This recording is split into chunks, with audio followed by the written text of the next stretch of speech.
So we had already discussed the levy of GST, interested supplies and interested supplies. Let's go to reverse charge mechanism. In short, it is RCM. उससे पहले हम एक understanding लेते हैं normal practice में क्या होता है।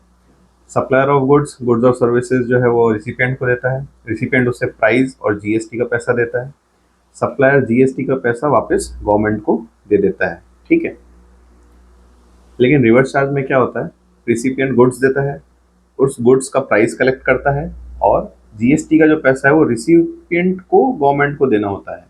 ठीक है, that is called the reverse charge mechanism. तो नॉर्मल प्रैक्टिस क्या है, सप्लायर देगा और रिवर्स चार्ज मैकेनिज्म में रिसिपिएंट ऑफ गुड्स गवर्नमेंट को जीएसटी का पेमेंट करेगा। तो गुड्स छोटा सा पोर्शन है। Goods covered under RCM is cashew nut, not peeled, not shelled, tobacco leaves, cotton and bidi cigarettes. From agriculturist to registered person, उस case में आरसीएम है। Silk yarn from manufacturer to registered person. And confiscated goods, confiscated vehicles, use vehicle जो police आपके toll करके ले जाती है, tow करके, वो यूज्ड, स्क्रैप्ड और कॉन्फिस्केटेड और सीज्ड जो व्हीकल्स होते हैं फ्रॉम गवर्नमेंट।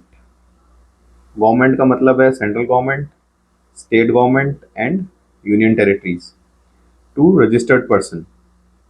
ठीक है, अगर वो रहता है तो उनको रजिस्टर्ड पर्सन को लाइबिलिटी बनता है to pay the GST on reverse charge mechanism to government. Okay, services का लिस्ट काफी लंबा है और बहुत मोस्ट इंपॉर्टेंट है। Let's go to reverse charge mechanism for services. सबसे पहला है GTA. GTA is not that grand theft auto, it's goods transport agency. तो गुड्स ट्रांसपोर्ट एजेंसी क्या करता है कि जो आपके मूवर्स एंड पैकर्स हैं वो उनको जीटीए कहते हैं। ठीक है, आपको कोई भी डिलीवरी करवाने वाला है उनको कहते हैं डीटीडीसी हो गया, आपका अग्रवाल पैकर्स एंड मूवर्स हो गए, आपके ट्रैकॉन हो गया, ये सब जीटीए हैं। गुड्स ट्रांसपोर्ट करते हैं उनको वो जीटीए कहते हैं। ठीक है, इनके पास बहुत सारे ऑप्शंस हैं। ऑप्शन नंबर 1, अगर जीटीए डायरेक्टली, इसमें डायरेक्ट केस स्टडीज पे अपन बात करते हैं, अगर जीटीए कोई भी सर्विसेज गवर्नमेंट को दे रहा है तो वो एग्जेम्प्ट होगी। ठीक है, अब अगर वो, उसके पास दो ऑप्शन है, या तो एफसीएम में भी जा सकता है और आरसीएम भी ऑप्ट कर सकता है। एफसीएम में जाने के लिए they have to notify directly to the their GST portal.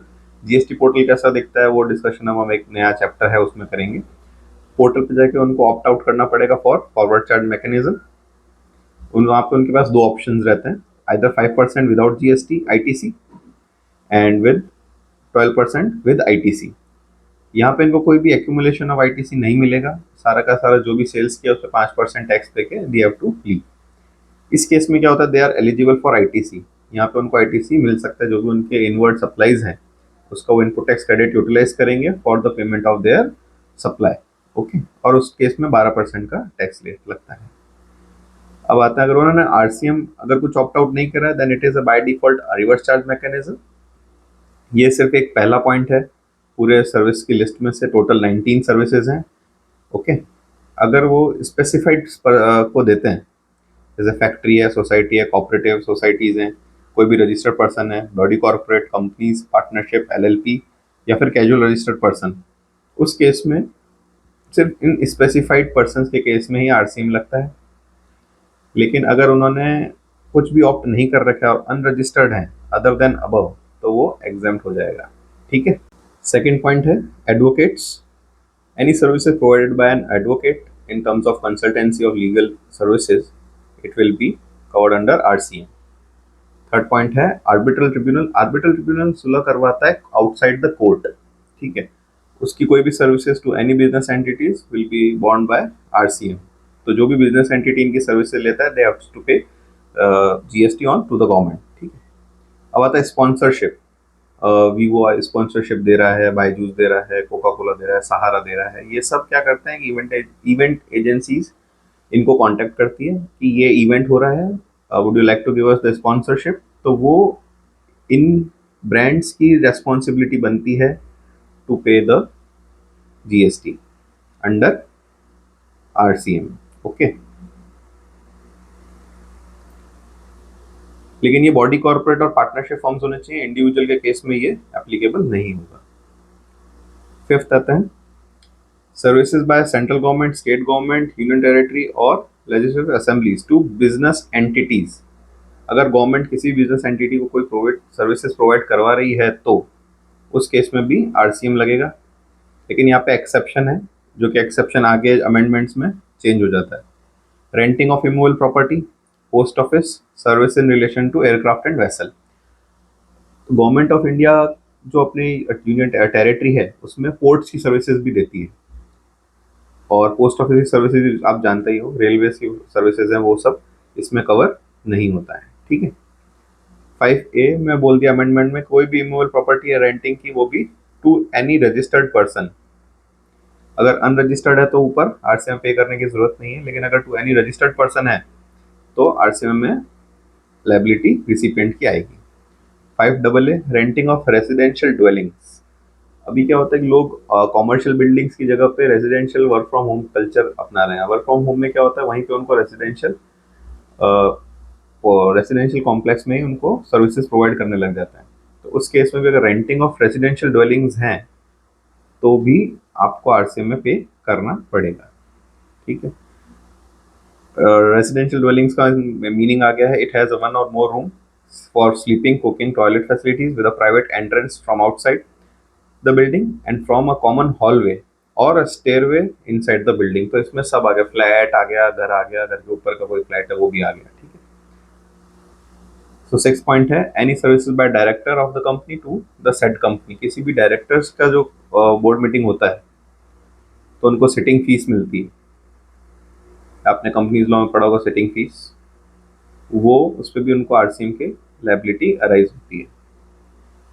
Service by insurance agent to insurance entity. LIC है, एचडीएफसी है, लाइफ इंश्योरेंस है, या कोई भी लाइफ इंश्योरेंस वाले हैं, मोटर इंश्योरेंस वाले हैं, उन सबको अपने एजेंट्स अलॉट करने होते हैं। वो एजेंट्स घूम घूम के उनके क्लाइंट लेके आते हैं, तो वो जो भी पेमेंट कर रहे होते हैं उन एजेंट्स को, उस पे भी उनको आरसीएम की लायबिलिटी पे करनी होती है। ठीक है। रिकवरी एजेंट्स होते हैं, अगर कोई लोन में डिफॉल्ट करता है तो बैंक्स एक रिकवरी एजेंट को अपॉइंट करते हैं। रिकवरी एजेंट खुद गुंडे जैसे होते हैं, तो सब जगह से रिकवरी करके पैसा लाने की जिम्मेदारी उनकी, तो उनसे कौन पैसा निकालेगा। तो गवर्नमेंट भी उनसे थोड़ा डर के रहती है कि नहीं भी, जो अपॉइंट कर रहा है वही हमें आरसीएम की लायबिलिटी पे करेगा उनकी सर्विसेज पे। ठीक है। 9th आते हैं म्यूजिशियन, फोटोग्राफर, आर्टिस्ट, जो भी म्यूजिक इंडस्ट्रीज को दे रहे हैं या म्यूजिक कंपनीज को दे रहे हैं, म्यूजिक प्रोड्यूसर्स को दे रहे हैं, तो इनकी जिम्मेदारी है to pay the GST. So they don't need to get registered as well. अगर सिर्फ इनका यही पोर्टफोलियो या यही काम है तो। Service by author to publisher, FCM is available if registered. अगर रजिस्टर्ड है ऑथर तो एफसीएम लगेगा, अदरवाइज आरसीएम की कैटेगरी में उन पब्लिशर की जिम्मेदारी बनती है। Service by overseeing committee to RBI. कोई भी कमिटी अगर है आरबीआई का, तो आरबीआई को सर्विस दे रही है तो आरबीआई इज रेस्पॉन्सिबल टू पे। इन्होंने क्लैरिफिकेशन दिया, RBI has to pay the GST on RCM basis. ठीक है। 11th है direct selling agents to bank and DSS, to bank and NBFC. अगर वो रजिस्टर्ड नहीं है डीएसए तो bank is responsible to pay GST. ठीक है। Services by business facilitator to bank. कोई भी क्लाइंट लेके आ रहा है या कोई आपको एफडी के लिए लेके आ रहा है, म्यूचुअल फंड्स के लिए बेचने के लिए हेल्प कर रहा है बैंक्स को, या लोन दिलाने के लिए हेल्प कर रहा है, या क्लाइंट लेके आ रहा है, वो सारी सर्विसेज में कवर हो जाता है कि bank is responsible to pay the GST under RCM. 13 point है service by way agent of business correspondent to business correspondent. कोई भी एजेंट से आपको सर्विसेज ले रहे हैं, किसी भी तरह का एजेंट अगर वो बिजनेस में ले रहा है, बिजनेस को सर्विसेज दे रहा है, तो उस बिजनेस की जिम्मेदारी है टू पे द आरसीएम। ठीक है। कोई भी एजेंट की फीस हो गई, एजेंट कमीशन हो गया, तो the service receiver has to pay this. 14 point is service security services. ये थोड़ा सा डिटेल में पढ़ते हैं। टू रजिस्टर्ड पर्सन है, बट इसमें से कुछ भी अप्लाई नहीं होता है to department of central government, state government, union territory, local authorities और government agencies registered under deduction tax under section 50 का सेक्शन का रेफरेंस है ये। अगर से उसके लिए रेफर करी गई तो भी इन पे अप्लाई नहीं होगा। आरसीएम में एप्लीकेबल नहीं है, लेकिन किस पे एप्लीकेबल है? टू इनको छोड़ के, अगर ये कोई सर्विसेज देते हैं उनको छोड़ के सिक्योरिटी की सर्विस पे आरसीएम लगेगा। ठीक है। फिफ्थ पॉइंट है service of renting of vehicle. आजकल जूम कार्ड मिलती है, तो जूम कार्ड में क्या होता है कि कॉस्ट ऑफ फ्यूल इंक्लूडेड नहीं होती है, तो उसको एक्सेप्शन हो गया। उसके बाद में अगर कोई सर्विसेज दे रहा है कि कॉस्ट ऑफ फ्यूल इंक्लूडेड, एक पैकेज आपको बना के देते हैं कि यहाँ से जोधपुर जाना है, यहाँ से इंदौर जाना है, यहाँ से दिल्ली जाना है, आपको कहीं से भी, तो उसका आपको 15,000 रुपये लगेगा। 15,000 में उन्होंने रेंटिंग ऑफ व्हीकल भी हो गया और कॉस्ट ऑफ फ्यूल भी इसमें इंक्लूड हो गया। उस केस में to carry the passenger where cost of fuel is included in the consideration charge from the service recipient provided to a body corporate.